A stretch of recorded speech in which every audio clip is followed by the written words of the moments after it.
একসঙ্গে ইফতারের এই চিত্রটি দুবাইয়ের মডেল সার্ভিস সোসাইটির নামের একটি অলাভজনক সংস্থা প্রায় ১,০০০ বিদেশি শ্রমিকের জন্য এই ইফতার মাহফিলের আয়োজন করে। বিভিন্ন পেশা ও জাতিগোষ্ঠীর ২০০ জন নিবেদিত প্রাণ স্বেচ্ছাসেবকের সহায়তায় ইফতার সরবরাহ করা হয়।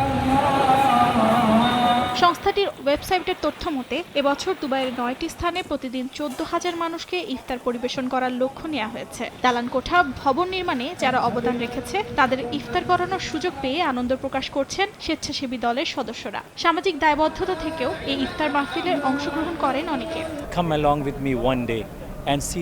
আমরা সেই মানুষদের সঙ্গে দেখা করেছি যারা এই দেশ গড়ে তুলেছে, যাদের পরিশ্রমে সব ভবন চমকপ্রদ স্থাপনা তৈরি হয়েছে। এই সবকিছু তাদের হাতেই গড়ে উঠেছে। আর দেখুন, এটা আমাদের জন্য আনন্দের, কারণ আমরা তাদের পাশে থাকার সুযোগ পাচ্ছি, ইফতার পরিবেশন করতে পারছি। এটাই আমরা এখানে করছি। আমি এখানে এসেছি শুধু এই মানুষদের পাশে দাঁড়ানোর জন্য, তাদের সহায়তা করার জন্য, যা আমাদের সামাজিক দায়বদ্ধতার অংশ। কারণ জীবনে আমরা যা কিছু অর্জন করেছি তার পেছনে অনেক মানুষের সহায়তা রয়েছে, তাই সমাজকে কিছু ফিরিয়ে দেওয়া আমাদের দায়িত্ব।